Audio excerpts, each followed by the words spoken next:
Welcome to the federal Andhra Pradesh. Quantum computing సిస్టమ్ను మొట్టమొదటిసారిగా అమరావతి కేంద్రం నుంచి ముఖ్యమంత్రి చంద్రబాబు నాయుడు ప్రారంభించారు.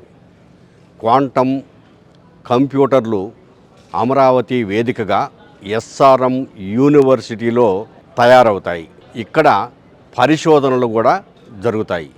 ఎస్ఆర్ఎం యూనివర్సిటీ వేదికగా ఈరోజు జరిగినటువంటి క్వాంటమ్ పరికరాల తయారీ విధానాన్ని ముఖ్యమంత్రి చంద్రబాబు నాయుడు స్వయంగా పరిశీలించి తెలుసుకొని ప్రారంభోత్సవం చేశాడు.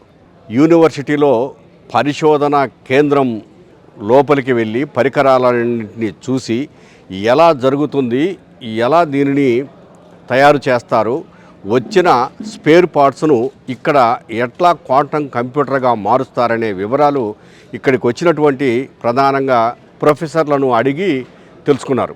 ప్రొఫెసర్లు ముఖ్యమంత్రి గారికి స్వయంగా దగ్గర ఉండి క్వాంటమ్ సిస్టమ్ ఎలా తయారవుతుంది, ఎలా పనిచేస్తుంది అనేది వివరంగా చెప్పారు. పైగా ఆయనను సార్ ఒక్కసారట టచ్ చేయండి మీరు అని చెప్పేసి క్వాంటమ్ సిస్టమ్ మీద టచ్ చేయించి ప్రత్యేకంగా చూపించారు ఆ విధానము, పనిచేసే విధానాన్ని.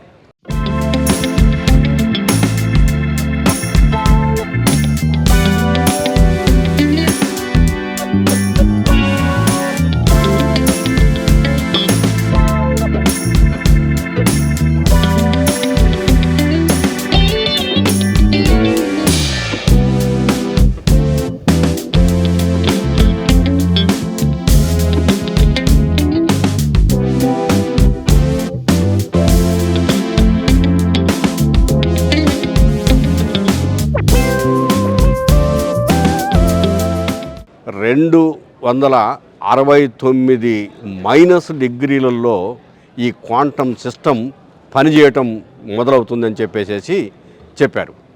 అంటే ఇక్కడ అమరావతిలో మొట్టమొదటిసారిగా భారతదేశ వ్యాప్తంగా క్వాంటమ్ కంప్యూటింగ్ సిస్టాన్ని డెవలప్ చేయటము, కావలసిన వారికి ఇవ్వడము, అది కూడా ఈ దేశంలో ఉన్నటువంటి ప్రధానమైన పరికరాల ద్వారానే క్వాంటమ్ కంప్యూటర్స్ను తయారు చేయటం అనేది ఒక ప్రత్యేకత అని చెప్పేసి ఇక్కడికి వచ్చినటువంటి ప్రొఫెసర్లు తెలియజేశారు.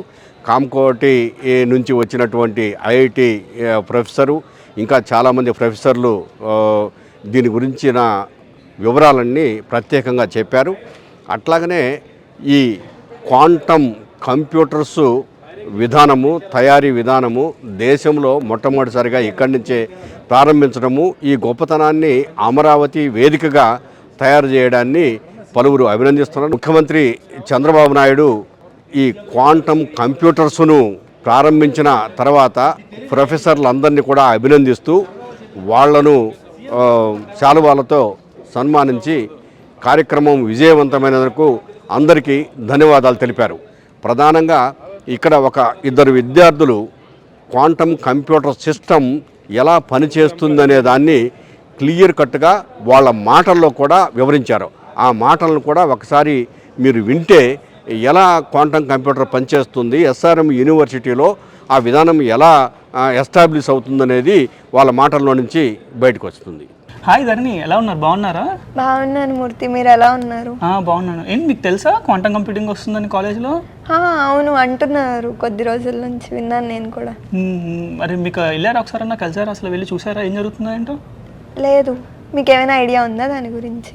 నేను ఫస్ట్ డే ఎప్పుడైతే మనకి క్వాంటమ్ అన్లోడ్ చేస్తున్నారో కాంపోనెంట్స్, అప్పటి నుంచి మేము అక్కడే ఉన్నాము. ఎందుకంటే మాకు డీన్ రీసెర్చ్ సార్ రంజితాప సార్ స్పెషల్గా అంటే మామూలుగా పిలిచారనమాట, ఇలా స్టూడెంట్స్ ఉండాలి అక్కడ, మీరు తెలుసుకోవాలి అని చెప్పి. ఆ రోజు నుంచి అక్కడే ఉన్నాము, ఎలా జరుగుతుంది ఏంటి అని చెప్పి. అంటే మీకు అన్నీ తెలుసు కదా, సో అది ఏ కంపెనీస్ అవన్నీ ఎస్టాబ్లిష్ చేస్తున్నాయి అవన్నీ? అంటే అక్కడ చూసిన దాని ప్రకారం అయితే క్యూబిటెక్, క్యూబిఫోర్స్ అని ఒక 2 స్టార్టప్స్ కంపెనీస్ ఉన్నాయి. సో వాళ్ళు ఏం చెప్పారంటే లాస్ట్ 2025 ఆగస్ట్ నుంచి మనకి పాలసీ నడుస్తుందన్నారు ఏపీ గవర్నమెంట్తో. సో అప్పటి నుంచి వాళ్ళు సెటప్ చేసుకుంటూ మనకి మొన్న ఒక 2 వీక్స్ బ్యాక్ మనకి కాంపోనెంట్స్ వచ్చాయన్నమాట, అన్లోడ్ చేశారు. ఆ రోజు నుంచి మనకి ఒక్కొక్క సెటప్ చేస్తున్నారు, ఒక్కొక్క సెటప్ అవుతుందన్నమాట. ప్రతిదీ ఆ 2 కంపెనీసే చేస్తున్నాయా అయితే? అంటే టోటల్ సెటప్ వచ్చేసి క్యూబిటెక్, క్యూబిఫోర్స్ వాళ్ళు చేస్తున్నారు. దీంట్లో మనకి దానికి సంబంధించి కంట్రోల్ యూనిట్ వచ్చేసి DRDO ఇస్తుంది, తర్వాత ప్రాసెసర్ వచ్చేసి ISC బెంగళూరు, అలా డిఫరెంట్ ఇండివిజువల్స్ ఉన్నాయన్నమాట. వాళ్ళు దాంట్లో స్పెసిఫిక్గా వర్క్ చేస్తున్నారు. దీనికంటూ ప్యాట్ సార్ అని from IBM quantum specialist, plus ఇంకొక Venkat sir from Qubit Force, ఇలా డిఫరెంట్ పీపుల్ ఉన్నారు. చాలా మంది అక్కడ వర్క్ చేస్తున్నారు. From different countries different people ఉన్నారనమాట. మరి నీకు అసలు ఐడియా ఉందా అసలు క్వాంటమ్ అంటే ఏంటి అని? బేసిక్గా ఎక్కడో చదివాను, క్వాంటమ్ అనేది it works on basic principles of quantum mechanics అని. సో మరి క్వాంటమ్ దానికి నార్మల్ కంప్యూటర్కి మరి డిఫరెన్స్ తెలుసా నీకు ఎట్లా జరుగుతుందో? నార్మల్ కంప్యూటర్లో మనం బేసిక్గా బిట్స్ వాడతాము, కానీ ఈ క్వాంటమ్ కంప్యూటర్కి వచ్చేలోపు మనం క్యూబిట్స్ వాడతాము. సో ఇవేంటి అంటే కాంప్లెక్స్ ప్రాబ్లమ్స్ని సాల్వ్ చేయడానికి ఈజీ అవుతుంది. ఓకే, మరి ఇప్పుడు దీని డిఫరెంట్ మన దగ్గర ఉన్న ఫెసిలిటీ నీకు ఎందుకు వస్తుందో నీకు ఐడియా ఉందా? మన ఫెసిలిటీ ఎందుకు చేస్తారో? ఓకే, ఎలా అంటే మన దగ్గర ఉన్న క్వాంటమ్ దాంతో మనం డిఫరెంట్ కాంపోనెంట్స్ మనం టెస్ట్ చేయొచ్చు. మన ఇక్కడ RF కాంపోనెంట్స్ ఏవైతే మనం డిజైన్ చేస్తామో RF కాంపోనెంట్స్ మనం డిఫరెంట్ కాంపోనెంట్స్ మనం టెస్ట్ చేయించు అనమాట. మన దగ్గర ఉన్న సెటప్తో మనం ఓపెన్ యాక్సెస్ మనం ఇస్తున్నాం, విచ్ ఈస్ కాల్ మనం బయట కూడా మనం చెప్పింది ఓపెన్ యాక్సెస్. సో కంట్రీ మొత్తం నుంచి మనకి different people, different students, industrial experts, researchers మనకు వచ్చి వాళ్ళు డిజైన్ చేసిన కాంపోనెంట్స్, క్యూబిట్స్ కానీ, ప్రాసెసర్ కానీ, లేదంటే RF కాంపోనెంట్స్ అయినా లీనియర్ యాంప్లిఫైయర్స్ కానీ, యాక్చువేటర్స్ కానీ తీసుకొచ్చి ఇక్కడ టెస్ట్ చేయొచ్చు. సో దట్ వాళ్ళు ఏంటంటే మన దగ్గర సెటప్తో పెట్టడం వల్ల డిఫరెంట్ టెంపరేచర్స్లో అది ఎట్లా పనిచేస్తుంది కాంపోనెంట్స్, వాళ్ళు చేస్తున్న ప్రాసెసర్ పర్ఫార్మెన్స్ ఎట్లా ఉంది, సో ఇవన్నీ కూడా మన దగ్గర ఉన్న సెటప్తో మనం టెస్ట్ చేయొచ్చు అనమాట. నీకు ఈ విషయం తెలుసా? దీనికోసం మనకంటూ సపరేట్గా క్వాంటమ్ డీన్ కూడా వచ్చున్నారు. సపరేట్గా మనకి ఆఫ్రికా నుంచి మన వైస్ ఛాన్సలర్ సార్ తీసుకొచ్చారనమాట క్వాంటమ్ డీన్ని. ఇప్పుడు క్వాంటమ్ కంటూ సపరేట్గా మన దాంట్లో స్కూల్ కూడా స్టార్ట్ చేస్తామని నిన్నే అనౌన్స్ చేశారు ప్రెస్ మీట్లో కూడా సార్. సో చాలా గ్రాండ్గా జరగబోతుంది. And we hope every student from our university and from the whole India will access the setup which is been established in our campus, and it will be a huge success for us, and we are very thankful from our whole university as a students, from all the students. We are very thankful to our management team for giving us this opportunity. Thank you. So why we need a quantum computer? Classical computer which will consider binary bits to run, but this quantum computer considers qubits which will achieve exponentially faster speed rates compared to a classical computer, and these are made up of cryo CMOS, unlike the classical computers which are made up of CMOS transistors. మన honourable chief minister గారు ఆ డ్రీమ్కి అనుగుణంగా ఈ Amaravati machine start అయింది. అందులో భాగంగా మనకు Amaravati quantum mission భాగంగా మనం క్వాంటమ్ రిఫరెన్స్ సెంటర్ పెట్టమన్నారు. అప్పుడు మేము SRMలో ఒక రిఫరెన్స్ సెంటర్ తీసుకొచ్చి we started quantum reference centre. Quantum reference centre అంటే ఒక క్వాంటమ్ కంప్యూటర్ తెస్తాము. అందులో మన క్వాంటమ్ వ్యాలీలో తయారు చేసిన క్వాంటమ్ కంప్యూటర్ పార్ట్స్ని తీసుకొచ్చి ఇక్కడ టెస్ట్ చేసి మేము వ్యాలిడేట్ చేసి సర్టిఫై చేస్తాం. దానికి వాళ్ళు పట్టుకెళ్ళి వేరే కంప్యూటర్లో పట్టి దాని కంప్యూటర్ అది డ్రీమ్ ఏంటంటే మన వ్యాలీలో ఒక క్వాంటమ్ కంప్యూటర్ తయారై ఇక్కడ నుంచి మనం ఎక్స్పోర్ట్ చేస్తాం ఆల్ ఓవర్ ద వరల్డ్. అది దానికోసం ఏం చేయాలంటే పార్ట్లు పనిచేస్తాయా లేదో మనం చూడాలన్నమాట. ఎందుకంటే క్వాంటమ్ కంప్యూటర్లో టెంపరేచర్ -269 డిగ్రీ నుంచి -273 దగ్గర దాకా ఉంటుంది. దాన్ని క్రయోజెనిక్ టెంపరేచర్ అంటారు. ఆ టెంపరేచర్లో పార్ట్లు పనిచేయాలి, లేకపోతే అవి అందుకని దాన్ని టెస్ట్ చేసేందుకు ఆ టెంపరేచర్ చేసిన కంప్యూటర్ ఎక్కడ లేదు. సో ఇండియాలో మొట్టమొదటి క్వాంటమ్ రిఫరెన్స్ సిస్టమ్ దాని is a open system. They can bring the parts and we will test and give the validation certification. అదనమాట. అదేక రెండో విషయం ఏంటంటే ఇది ఓపెన్ సిస్టమ్ కాబట్టి మా SRM యూనివర్సిటీలో we will also use it for big research purpose. Research ఏ విధంగా అవుతుంది? నెంబర్ 1, క్వాంటమ్ కంప్యూటర్లో ఈ పార్ట్ల మీద రీసెర్చ్. బికాజ్ నౌ మీరు చూసారంటే పెద్దగా ఉంటుంది క్వాంటమ్ కంప్యూటర్.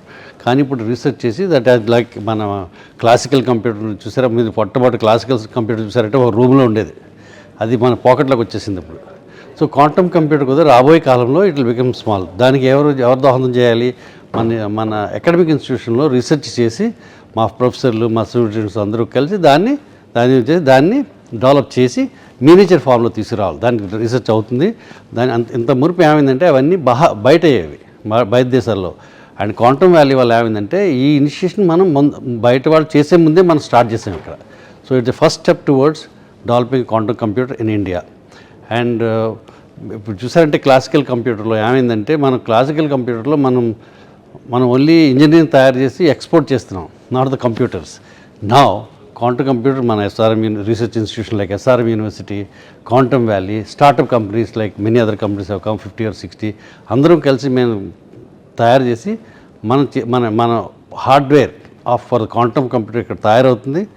దాని కంప్యూటర్ తయారవుతుంది, మనకు ప్రొడక్షన్ స్టేట్గా తయారవుతుంది, ప్రొడక్షన్ కంట్రీగా తయారవుతుంది. మన ఆల్ ఓవర్ వరల్డ్లో మన ఇక్కడ నుంచి కంప్యూటర్స్ ఎక్స్పోర్ట్ అవుతాయి. నెంబర్ అది క్వాంటమ్ రిఫరెన్స్ ఫెసిలిటీని క్వాంటమ్ టెస్ట్ బెడ్ అంటారు. అది ఇది రెండు ఒకటే, వేరే వాడతారు. ఇది మన ఎకోసిస్టమ్ పెరిగే కొలది వేరు వేరు టెస్టులు తయారు చేయాలన్నమాట.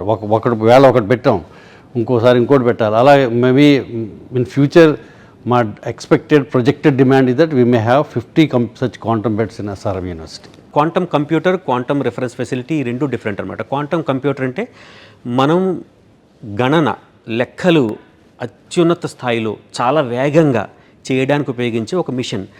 మనం కంప్యూటర్ అనేది ఒకప్పుడు ఏమిటి ఎలా అంటే మనకు ఒక క్యాలిక్యులేటర్ తీసుకుని వాడేవాళ్ళం.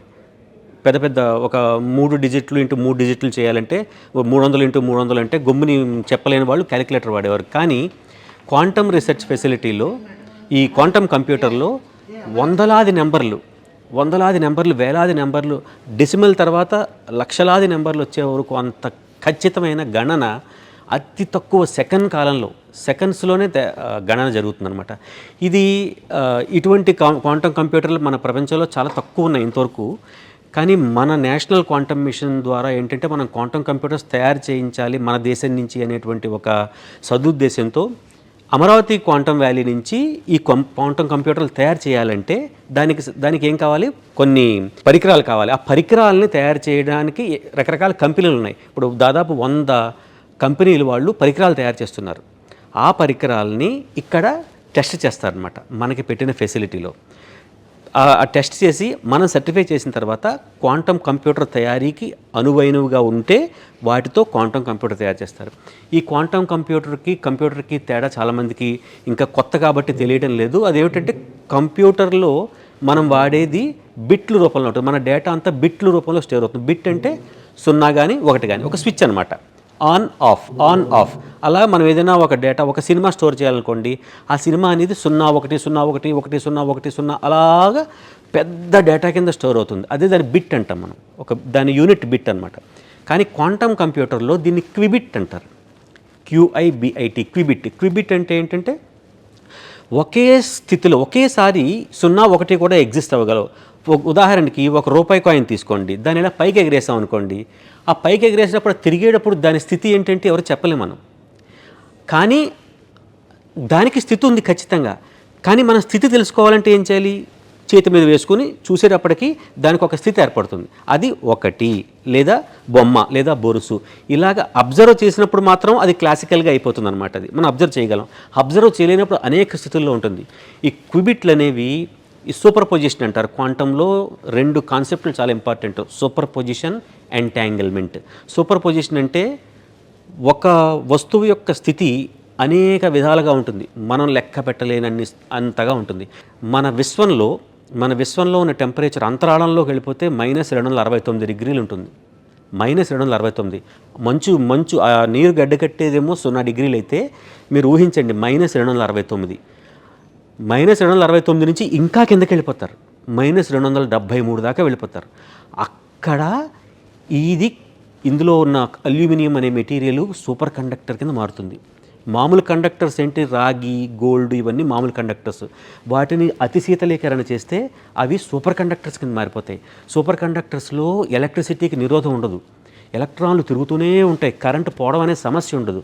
అటువంటి క్వాంటమ్ సూపర్ కండక్టింగ్ చిప్స్ని మన TIFR కానీ IISc కానీ తయారు చేస్తున్నాయి. ఆ చిప్ మనకి సెంట్రల్ ప్రాసెసింగ్ యూనిట్ అనమాట. మామూలు మన కంప్యూటర్ భాషలో మాట్లాడాలంటే ఆ చిప్ని తీసుకొచ్చి ఈ లో టెంపరేచర్ దగ్గర పెడతారు. ఇప్పుడు మీరు చూసే క్వాంటంలో గోల్డ్ ప్లేట్లు అందంగా తీగలు కనపడతాయి, అదంతా కేవలం రిఫ్రిజిరేషన్ కోసం వాడేది. దాని హార్ట్ అంతా ఎక్కడుంది, ఆ కింద సూపర్ కండక్టింగ్ చిప్పులో ఉంటుంది.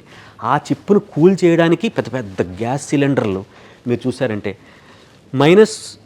ఫస్ట్ ద్రవ నైట్రోజన్ వాడతారు. -196 డిగ్రీ సెంటీగ్రేడ్ దాకా ఫస్ట్ ఈజీగా వచ్చేస్తుంది, అంటే లిక్విడ్ నైట్రోజన్. అక్కడి నుంచి లిక్విడ్ హీలియం వాడతారు, -269 డిగ్రీలు వచ్చేస్తుంది. అక్కడి నుంచి -273కి తీసుకెళ్ళడానికి పెద్ద ప్రక్రియ.